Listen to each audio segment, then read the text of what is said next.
ऐसे जो लोग हैं उन पे भी थू है मैं बोलूँगी, और ऐसे नेताओं पे थू है जिन्होंने खोड़ा को एक लावारिस और अनाथ समझ के रखा हुआ है। क्योंकि खोड़ा में आज भी 80% जो जनसंख्या है वो एक निम्न वर्ग, जिनको मैं बोलूँगी बिल्कुल गरीब कैटेगरी से है। सिर्फ राजनीति रोटियाँ सेक रहे हैं। यहाँ पे नेता आएंगे, उनके जो चमचे हैं वो सिर्फ उनको फूल माला पहना के और सॉल पहना के नहीं, सॉल ओढ़ा के नहीं, सॉल चढ़ा के उनका स्वागत कर रहे हैं और करते हुए आए, करते रहेंगे। उन सबकी चमचेगिरी, उन सबकी नेतागिरियों की, एक छोटे सभासद से लेकर ऊपर लेवल तक जितने लोग नेता बैठे हैं, इन सबकी मौत का आज जो घर से बेघर लोग हैं वो सभी उनके जिम्मेदार हैं। किसी नेता के घर में आग लग रही होती या किसी जनप्रतिनिधि के घर में कांड हो रहे तो अभी तक यहाँ भूचाल आ गया होता और लोग यहाँ भूखे नंगे बैठ गए होते और आत्महत्या करने के लिए लोगों को पुकार रहे होते कि हम मर जाएंगे, यहीं प्राण त्याग देंगे अपने। लेकिन इसके लिए कोई आंदोलन नहीं हो रहा। लेकिन आज मैं बोल रही हूँ कि यदि इस बिल्डिंग पे अभी एक बिल्डिंग जली, न जाने कितनी जलेंगी, इन बिल्डिंगों पे रोक नहीं लगी और इस बिल्डिंग के लिए खासतौर से अभी ढंग से यदि कोई जांच नहीं करवाई गई, तो मैं बोल रही हूँ कि मैं अपनी पूरी खोड़ा की मातृशक्ति के साथ एक बहुत बड़ा आंदोलन करूंगी। इस वक्त मैं गाजियाबाद के खोड़ा क्षेत्र में मौजूद हूँ और हमने आपको वो तस्वीर दिखाई थी कि किस तरीके से ये जो बिल्डिंग आप देख रहे हैं, आज हम पीछे की तरफ मौजूद हैं और यही वो बिल्डिंग है। आप देखिए इस 6 मंजिला 5 मंजिला बिल्डिंग को किस तरीके से बनाया गया था और किस तरीके से इसमें जो है आग लगी। उसके बाद तमाम सामाजिक संगठन जो यहाँ पर जुट रहे हैं। लेकिन अंदर की तस्वीर मैं आपको दिखाऊं किस तरह से जो अंदर खड़ी गाड़ियाँ थी वो धू करके यहाँ पर जल रही थी। कई लोगों के मरने की यहाँ पर जो है पुष्टि हुई है। लगभग 3 से 4 लोगों के मरने की पुष्टि हुई है और कुछ लोग जो हैं वो आज अस्पताल में यहाँ पर इस घटना के बाद अस्पताल में जो है उनका इलाज चल रहा है।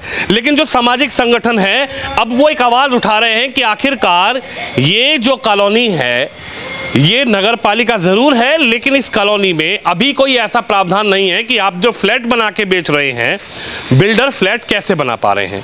और तमाम जो पूरी कॉलोनी है, एक नया सिलसिला यहाँ पर शुरू हो गया है कि जो बिल्डर है वो बाहर से बिल्डर आते हैं, यहाँ पर एक प्लॉट को खरीदते हैं, 3 से 4 लोग उसमें सम्मिलित होते हैं और वो यहाँ पर फ्लैट बनाकर बेचते हैं और फ्लैट में जो मटेरियल लगाते हैं वो थर्ड क्वालिटी का, यानी कि यहाँ पर भी जो मटेरियल लगा हुआ था, जो वायरिंग हो रखी थी, उस वायरिंग में ही आग लगी थी। और इस बिल्डिंग की हालत भी यदि आप देख लें तो मैं तस्वीरों में दिखाऊं, ये नाली के आसपास से जो बिल्डिंग है किस तरह से इसकी हालत जो हो रही है। इधर शिवम को कहूँगा इधर दिखाएं, ये बिल्डिंग जो है इस तरह झज्जर हो रही है। हमारे साथ कविता हैं जो एक सामाजिक संगठन चलाती हैं और समाज सेवी भी हैं। लगातार यहाँ पर लोग पहुँचे, तमाम संगठन के लोग भी पहुँचे। लेकिन आज सवाल ये उठ रहा है कि कैसे जो बिल्डर है वो यहाँ पर, जब एक ऐसी कॉलोनी है जो भराव की धरती पर है, यानी कि यहाँ खोड़ा में लगभग 8 से 10 फुट जो है भराव हो रखा है। ये कॉलोनी नीची थी, लोग भराव कराते रहते थे, भराव की ज़मीन पर ये टिकी हुई है और फिर 5-5 6-6 मंजिल जो मकान बन रहे हैं और ख़ासकर जो बिल्डर बना रहे हैं, इस पर आप क्या कहेंगे? देखिए मतलब आज ये बड़ा एक कोई टॉपिक नहीं है कि हम किसी राजनीतिक मुद्दे पे बात कर रहे हैं। मतलब सबके लिए बड़ी शर्म की बात है कि हम लोग एक ऐसी कॉलोनी में हैं। मतलब लगता है कि शायद आज जो लोग बोलते हैं कि खोड़ा एक नगर पालिका है, तो ऐसे जो लोग हैं उन पे भी थू है मैं बोलूँगी, और ऐसे नेताओं पे थू है जिन्होंने खोड़ा को एक लावारिस और अनाथ समझ के रखा हुआ है। क्योंकि खोड़ा में आज भी 80% जो जनसंख्या है वो एक निम्न वर्ग, जिनको मैं बोलूँगी बिल्कुल गरीब कैटेगरी से है। तो यहाँ पे आप आज भी मैं बोलूँगी सिर्फ दबदबा चल रहा है, राजनीतिक सिर्फ खोड़ा में एक जो पब्लिक है उसको राजनीति के नाम पे गुमराह किया जा रहा है। आज ये जो बिल्डिंग हमारे सामने अभी एक जो आज जिसमें आज हफ्ते 10 दिन पहले बहुत सारे परिवार अपने हंसते खेलते अपना जीवन यापन कर रहे थे, आज वो घर नहीं एक भूतिया घर के रूप में नज़र आ रहा है। 3 तारीख की रात को शायद यहाँ पे बिल्डर और जितने भी इस बिल्डिंग को बनने में शासन प्रशासन नेता या यहाँ के लोकल भी जितने लोग जो दबंग लोग थे, जिनकी परमिशन से या जिनके शरण में ये बिल्डिंग बनी है, तो वो सब इसके गुनाहगार हैं। आज शायद जिस दिन ये कांड हुआ है अग्निकांड, उस दिन शायद 2 लोगों की मौत की खबर थी, लेकिन रोज़ एक मौत इस बिल्डिंग से। जितने लोग भी हॉस्पिटल में एडमिट थे सिर्फ यही दिखाया जा रहा है कि हॉस्पिटल में एडमिट हैं, रोज़ एक डेथ हो रही है, उनमें से कोई नहीं है उनका, क्योंकि गरीब जनता है जिससे 20 से 25 लाख रुपए दे के इन मकानों को कितने सपने सजे होंगे, लेकिन आज वो घर से बेघर हो गए हैं, उनकी कोई सुनने वाला नहीं। ये एक उदाहरण आज है, लेकिन ऐसे न जाने कितने और हर वार्ड में ऐसे घर बने हुए हैं और आज भी बन रहे हैं। वो सिर्फ और सिर्फ भूमाफिया, बिल्डर और शासन और प्रशासन की निगरानी में बन रहे हैं। तो थू है, मैं बोलूँगी सब पे थू है, चाहे वो कोई छोटे लेवल पे नेता है या वो ऊपर। खोड़ा का कोई माई बाप नहीं है, कोई सरल में नहीं है। यदि वाला कारण होगी कि मेरा बेटा बदमाश है, मेरा बेटा नहीं देख पा रहा, तो मैं इस घर को नहीं देख पाऊंगा। बाप ने भी हाथ छोड़ दिए हैं, सिर्फ राजनीति रोटियां सेक रहे हैं। यहाँ पे नेता आएंगे, उनके जो चमचे हैं वो सिर्फ उनको फूल माला पहना के और सॉल पहना के नहीं, सॉल ओढ़ा के नहीं, सॉल चढ़ा के उनका स्वागत कर रहे हैं और करते हुए आए, करते रहेंगे। उन सबकी चमचेगिरी, उन सबकी नेतागिरियों की, एक छोटे सभासद से लेकर और ऊपर लेवल तक जितने लोग नेता बैठे हैं, इन सबकी मौत का आज जो घर से बेघर लोग हैं वो सभी उनके जिम्मेदार हैं। नहीं, आपको कैसे लगता है कि सभासद जिम्मेदार हैं और नेता जिम्मेदार हैं? नेता तो आ रहे हैं, तमाम नेता यहाँ पर होकर भी गए, मुआवजे की भी बात हो रही है कि चलिए साहब मुआवजा भी दिया जाएगा। मैं बोल रही हूँ, जब किसी वार्ड में बड़ा, जब हम लोग प्रधानमंत्री, मुख्यमंत्री, नीचे सांसद, विधायक तक की बात करते हैं, तो राजनीति कह दी देखें तो छोटे लेवल से स्टार्ट होती है, सभासद के लेवल। जब ये बिल्डिंगें जिन वार्डों में बन रही हैं, क्या उनके उस वार्ड के सभासद की कोई जिम्मेदारी नहीं होती है कि मेरे वार्ड में काम हो रहा है तो किसकी निगरानी में हो रहा है और क्यों हो रहा है, ये सही है गलत है? नहीं हो रहा है, यदि कोई नहीं माना तो उसकी शिकायतें क्यों नहीं ऊपर हो रही हैं? छोटे छोटे मुद्दों के लिए मैं बोलूँगी, आज नाली में कूड़ा 4 पेपर गिर जाए, कहीं पे कूड़ा इकट्ठा सफाई वाले ने, तो उसके लिए दुनिया भर के नेता कैमरा लेके घूमने लगते हैं और वीडियो वायरल करते हैं, अपने सिर्फ अपने आपको वायरल करने के लिए, नेता बनाने के लिए। जब ऐसी बिल्डिंगें बन रही होती हैं, ये किसके शरण में? तब क्यों नहीं नेता? तब क्या नेता मर जाते हैं? तब क्यों नहीं नेता अपना कैमरा लेके यहाँ पे घूमते हैं कि हम जनता के साथ हैं, जनता के साथ ये गलत हो रहा, आने वाले टाइम पे इसको एक आम गरीब जनता को भोगना पड़ेगा? तो उस टाइम पे क्या जनता नेता लोग सो जाते हैं या वो सिर्फ उस टाइम पे उनको भी मोटा कमीशन मिल जाता है? और आज भी शायद जितने खोड़ा में, मैं खोड़ा की बात करूंगी, मुझे कोई और लेना देना बाहर से, खोड़ा में आज भी जो बिल्डिंगें बन रही हैं उन पे कोई रोक नहीं है। नगर पालिका का कोई मानक ना बना है अभी तक। 8 साल हो गए नगर पालिका बने हुए, यहाँ खोड़ा कॉलोनी के लिए कोई मानक नहीं बने हुए कि बिल्डिंग कितने मंजिला बनेगी, उसके अंदर क्या क्या नियम होंगे। फायर के लिए इतनी बड़ी, तुम 45 फ्लैटों की एक बिल्डिंग तैयार कर रहे हो, उसके अंदर फायर के लिए कोई व्यवस्था नहीं है कि यदि कोई आग जली हो जाती तो उसके लिए क्या। इतनी 18-20 फुट की गलियों में, कि जिस गलियों में शायद फायर ब्रिगेड गाड़ियाँ भी नहीं आ सकती हैं, तो उसमें तुम सिर्फ अपना पैसा कमाने के लिए सबकी मिली भगत से इतने बड़े कांड हो रहे हैं। और ये आज पहला कांड नहीं, ऐसे न जाने कितने कांड हो गए जो शायद सोशल मीडिया पे इतना नहीं चल पाते हैं, आज भी हो रहे हैं और आने वाले टाइम पे और भी होंगे। आपको क्या लगता है नगर पालिका मकान बनाने के मानक क्यों नहीं बना पा रही है? ऐसा क्या है? सब पिछले 8-9 साल से नगर पालिका बनी है, 2017 के बाद नगर पालिका कॉलोनी हुई है, लेकिन फिर भी जो फ्लैट हैं वो बन रहे हैं। फ्लैट बनाने से लोगों को आपत्ति नहीं है, लेकिन फ्लैट में अगर सुरक्षा की दृष्टि से जो उपकरण लगने चाहिए वो उपकरण फ्लैटों में नहीं लग रहे हैं। अगर इसमें फायर का सिस्टम होता तो शायद आग इतनी ना भयावह होती, इसमें यदि व्यवस्थाएं होती तो लोगों की जान ना जाती। क्या लग रहा है, मानक क्यों नहीं बना पा रही नगर पालिका? इतनी बड़ी नगर पालिका है, इतना बड़ा फंड नगर पालिका को आता है, नगर पालिका में तमाम अधिकारी बैठते हैं और मैं कहता हूँ कि एशिया की सबसे बड़ी कॉलोनी ये नगर पालिका है। देखिए, यदि मानक बन जाएंगे किसी चीज़ के और एक ठोस तरीके से किसी चीज़ के नियम बन जाएंगे, तो शायद जो लूट करने वाले हैं, जो खाने वाले हैं, उनको ये मौके फिर नहीं मिल पाएंगे। ये मानक और जो नगर पालिका के बोर्ड मीटिंगों में जो खाली मीटिंगें होती हैं वो सिर्फ चिल्लाने के लिए और आम जनता को गुमराह करने के लिए होती हैं कि वीडियो बनाओ और यहाँ पे अपनी कुछ बातें रखो तो वीडियो कुछ वायरल करो। वो सिर्फ उसलिए हो रहा है, कुछ ही नहीं हो रहा है, क्योंकि यदि मानक बनते किसी चीज़ के तो जितने भी ये भूमाफिये या मैं बोलूँगी जितने भी लुटेरे हैं, इनको लुटने के साधन बंद हो जाते हैं। किस तरीके की लूट हो रही है? आपको क्या लग रहा है? आप समाज सेवी हैं, किस तरीके की लूट बिल्डिंग बनी होगी, इस बिल्डिंग पर यदि जाँच होती तो शासन जिस बिल्डिंग को बनाने के लिए बिल्डर ने पैसे दिए होंगे, जो उसमें लिप्त था उन सबको पैसे मिले होंगे। आप मीडिया, आप दुनिया भर की चीज़ें देख रहे हैं, आप शायद मुझे लग रहा है 8 साल से आप भी नगर पालिका को देख रहे हैं, क्या किस चीज़ में रोक लगी है। आज लोग यदि बाहर रोड पे मलबे की बात करते हैं, उसके लिए आंदोलन करते हैं कुछ लोग मिलके, वो किसी का दिमाग नहीं चल रहा तो एक चलता है, सब साथ भेड़ चाल चलते हैं कि एक ने आवाज़ उठे, सब क्यों नहीं रोका गया है? वो आम जनता क्या समझेगी कि शायद कमीशन बट गया इन लोगों में, क्यों नहीं रोका जा रहा उसको? यदि तो इसी तरीके से ये भी है, इनको कोई नहीं रोकने वाला है, किसी का कोई ऊपर से कोई दबाव नहीं है, क्योंकि खोड़ा के जो नीचे लेवल पे जो लोग यहाँ पे पैसा कमाने के लिए और जिन्होंने गुंडागर्दी कर रखी है, जिन्होंने इस तरीके के ये सब कोई लेवल की चीज़ का नियम नहीं बना रखा है, तो उनको कहीं ना कहीं ऊपर से तो सरल मिल रही है।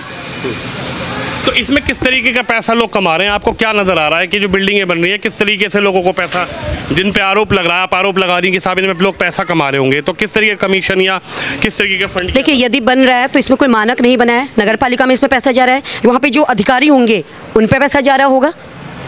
यदि पैसा नहीं जा रहा तो फिर रोक क्यों नहीं रहे? किसकी शरण में बनाए जा रहे हैं ये? यदि मैं बोलूँ आज हम में यदि हिम्मत है किसी का आम नागरिक में, यदि गली में कुछ जलाओ नहीं है तो गली के लोग भी इकट्ठे होकर उस चीज़ को रोक लेते हैं।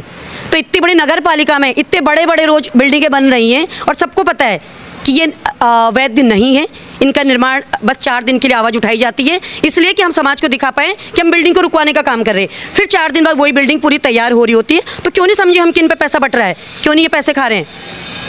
और यदि पैसा नहीं खा रहे थे, जो समाज सुधारक बन रहे थे तो आवाज़ उठाते, और आज 8 साल से भी यदि काम रुकते हुए आए होते तो आज भी रुक रहे होते और आगे भी रुकेंगे। लेकिन नहीं लगता, क्योंकि जब से नगर पालिका बन रही है दिन प्रतिदिन ये काम होते हुए आए हैं। किसी ने छुपाए हैं, किसी के छुप गए, किसी के नहीं छुपते हैं। आज इतनी बड़ी ये इतना बड़ा कांड हो गया जहाँ शायद हर रोज़ एक डेथ अभी भी हो रही है हॉस्पिटल में जाने के बाद। क्यों नहीं इसके लिए आज कोई आंदोलन कर रहा है, क्यों नहीं इसके लिए जितने भी जनप्रतिनिधि आवाज़ लेके बैठे हुए। मुआवजे की बात करते हैं, मैं बोल रही हूँ मुआवजा ये अपनी जेब से देंगे। जिनकी जान चलेगी, जो बच्चे अपने माँ बाप से अनाथ हो गए, ये उनके माँ बाप को लौटा पाएंगे। ये इनके घरों की जितनी आज नुकसान हुए ये इनको लौटा पाएंगे। ये सिर्फ एक लॉलीपॉप पकड़ा जाते हैं कि आपको मुआवजा मिलेगा। अब मुआवजा इनकी जेब से तो नहीं देना इन लोग को, मुआवजा जाएगा गवर्नमेंट के पैसे से, हम सबके टैक्स के पैसे। और ये हर बार गलतियाँ करेंगे, हर बार एक आज भी इन चीज़ों पे कोई रोक नहीं लगेगी। फिर एक नया कांड होगा, फिर उसके लिए मुआवजे की बात करेंगे। दिन प्रतिदिन रोज़मर्रा के ट्रांसफार्मर में आग लग रही है, लोग झुलस रहे हैं। हॉस्पिटल में जाके सिंपैथी दिखा के, उनके घरों में जाके सिंपैथी दिखा के लोगों को कि हम तुम्हारे साथ हैं, हम तुम्हारे दुख में हम तुम्हारे साथ हैं, तुम्हारे परिवार के साथ हैं। इससे कुछ नहीं लेना देना किसी का। यदि किसी नेता के घर में आग लग रही होती या किसी जनप्रतिनिधि के घर में कांड हो रहे तो अभी तक यहाँ भूचाल आ गया होता और लोग यहाँ भूखे नंगे बैठ गए होते और आत्महत्या करने के लिए लोगों को पुकसा रहे होते कि हम मर जाएंगे, यहीं प्राण त्याग देंगे अपने। लेकिन इसके लिए कोई आंदोलन नहीं हो रहा। लेकिन आज मैं बोल रही हूँ कि यदि इस बिल्डिंग पे अभी एक बिल्डिंग जली, न जाने कितनी जलेंगी, इन बिल्डिंगों पे रोक नहीं लगी और इस बिल्डिंग के लिए खास तौर से अभी ढंग से यदि कोई जांच नहीं करवाई गई तो मैं बोल रही हूँ कि मैं अपनी पूरी खोड़ा की मात्र शक्ति के साथ एक बहुत बड़ा आंदोलन करूंगी। और इसके लिए शायद डीएम कार्यालय जाना पड़े, हमको किसी जनप्रतिनिधि का घेराव करना पड़े या ऊपर लखनऊ तक जाना पड़े। ये मैं बोल रही हूँ कि मैं अपनी मात्र शक्ति के साथ बहुत बड़ा आंदोलन छेड़ूंगी, क्योंकि हमको इसके लिए नहीं, ये बिल्डिंग तो एक बेस है, इसके जैसी बहुत बिल्डिंगें बन चुकी हैं, उन सबकी जाँच हो, जो आगे बन रही है उनको रोका जाए। देखिए, बड़ा सवाल यही है जो कविता ने उठाया है। कविता ये कह रही हैं कि जो बिल्डिंगें बन रही हैं इनके लिए नगर पालिका से कोई मानक नहीं है। नगर पालिका आखिरकार ऐसी बिल्डिंगें जब बन रही होती है तो पहले नगर पालिका के लोग आते हैं, उसको रोकते हैं, खेल चलता है, पूरा गेम चलता है। फिर नगर पालिका के लोग धमकाते हैं, फिर नगर पालिका से कुछ लड़के, कुछ युवा उस बिल्डर से बात करते हैं। फिर वो बिल्डर, क्या उनकी बात होती है, क्या उनकी सेटिंग होती है, कैसे नगर पालिका से वो बिल्डर मिलता है, फिर कुछ दिन रुकने के बाद काम दोबारा शुरू हो जाता है। और ये काम कैसे शुरू होता है तो इन्होंने बताया कि एक बड़ा खेल चल रहा है नगर पालिका में, जो कि पैसे का खेल चल रहा है। बिल्डर लाखों रुपए यहाँ पर जो है देता है और जब जिस बिल्डिंग को रोका जाता है, जिस बिल्डिंग पर रोक लगाई जाती है, उस बिल्डिंग पे फिर दोबारा से काम शुरू हो जाता है। और तस्वीर आप देख रहे हैं कि ये जो आज भयावह तस्वीर आपको नज़र आ रही है, काफ़ी लोग जो है इसमें अभी हॉस्पिटल में उनका इलाज चल रहा है। कुछ 3 से 4 लोगों के मरने की यहाँ पर पुष्टि हुई है। और तस्वीर दिखाऊं आपको, शिवम को कहूँगा दूर से दिखाएं पूरा कैमरा करके, कि ये जो लगभग 5 से 6 फ्लोर का मंजिल है, इसमें लगभग 44 से 45 फ्लैट हैं। यही सवाल है कि जब ये बिल्डिंग बन रही थी तो यहाँ इस बिल्डिंग की एनओसी कहाँ है? इस बिल्डिंग को क्या एसडीएम ने यहाँ पर एनओसी दी? इस बिल्डिंग को क्या यहाँ पर जो बिल्डिंग विभाग है गाजियाबाद का, नगर पालिका का, उसने एनओसी दी? इस बिल्डिंग के साथ साथ जो और बिल्डिंगें आज बन रही हैं खोड़ा के अंदर, कैसे वो फ्लैट बना रहा है बिल्डर? क्या उनके पास एनओसी है? क्या वो फ्लैट बनाने का नक्शा यहाँ पर पास करवा रहे हैं? एक बड़ा सवाल यह है कि इस क्षेत्र में जो 44 फ्लैट बने हैं, अब उन लोगों को अपना घर छोड़ना पड़ रहा है। यानी कि तमाम लोग जो हैं, देखिए, तमाम लोग जो हैं वो अब इस बिल्डिंग में नहीं रह रहे हैं, क्योंकि बिल्डिंग जो है इस तरीके से क्षतिग्रस्त हुई है आग लगने के बाद। तमाम नेता यहाँ पहुँच रहे हैं, मुआवजे की बात हो रही है, लेकिन सवाल यही है कि नगर पालिका का वो अधिकारी क्या जिम्मेदार नहीं है? जब ये बिल्डिंग बन रही थी, ऐसे अधिकारी पर कार्रवाई कब होगी और इस बिल्डिंग पर कब कार्रवाई होगी? क्या इसकी जाँच होगी या ये मामला भी पैसे लेकर कुछ लेन देन करने के बाद ये मामला भी रफा दफा हो जाएगा? ये एक बड़ा क्वेश्चन मार्क, एक बड़ा सवाल है। अब भी कोई मानक नहीं है, अब भी नगर पालिका में तमाम फ्लैट जो है वो बनाए जा रहे हैं, अब भी तमाम बिल्डिंगें जो है वो बन रही हैं। बिल्डर जो हैं वो दिल्ली हो, एनसीआर हो, आसपास के बिल्डर खोड़ा में आ रहे हैं और खोड़ा में छोटी छोटी गलियों में 10-10, 12-12, 15-15 फुट की गलियों में अभी भी बिल्डिंग बना रहे हैं, जबकि बिल्डर के पास कोई मानक नहीं है बिल्डिंग बनाने का। नगर पालिका से कोई परमिशन ऐसी नहीं है कि वो फ्लैट बना के यहाँ बेच सके। लेकिन यहाँ पर जो गरीब लोग हैं, जो 12-15-20 लाख का फ्लैट लेना चाहते हैं, तो वो यहाँ पर बिल्डर फ्लैट बनाता है। और किस तरीके से जो बिल्डर यहाँ पर फ्लैट बना रहे हैं, उसी को लेकर सामाजिक संगठन और आम जनता भी सवाल खड़े कर रही है कि ये जो फ्लैट बन रहे हैं, ये फ्लैट बन कैसे रहे हैं, इनके क्या मानक हैं, क्या ये जो नगर पालिका से ऑथराइज कोई एनओसी इन लोगों को मिल रही है फ्लैट बनाने के बाद, या फिर सिर्फ फ्लैट बनाना, घटिया माल लगाना और उसके बाद लोगों की इसी तरीके से घटनाक्रम में जान चले जाना, एक बड़ा सवाल है। और इस बिल्डिंग की क्या जांच होगी, इस बिल्डिंग में कौन दोषी पाया गया, किस पर एक्शन होगा, अधिकारी पर एक्शन होगा, उस समय कौन अधिकारी था, कौन नगर पालिका में था और कौन नगर पालिका के जो अधिकारी थे, उन्होंने इस बिल्डिंग को बनने के समय में क्या इस बिल्डिंग के बिल्डर को, मालिक को कोई एनओसी नगर पालिका से मिली, या फिर सिर्फ बिल्डिंग बनी, फ्लैट बेचे, पैसे कमाए और वो बिल्डर जो है वो रफू चक्कर हो गया। उसके बाद आज लोगों की जान जा रही है और लोग लगातार अस्पतालों में दम तोड़ रहे हैं। एक बड़ा सवाल है कि ये बिल्डरों का खेल नगर पालिका खोड़ा में कब रुकेगा और क्या इन बिल्डरों के पास कोई एनओसी होती है जब ये फ्लैट बनाते हैं, कोई नक्शा ये फ्लैटों के लिए पास करवाते हैं, एक बड़ा सवाल है। और किस तरीके से जो फ्लैट हैं ये बन रहे हैं, इस बिल्डिंग में भी 4 लोगों की मौत हो चुकी है, कुछ लोग घायल हैं। अब जो बिल्डिंग है वो पूरी तरीके से खाली कराई गई है, लेकिन सवाल यही है कि आखिरकार ये बिल्डिंगें खोड़ा क्षेत्र में बन कैसे रही हैं। कैमरामैन शिवम यादव के साथ विनोद शर्मा, खोड़ा, गाजियाबाद।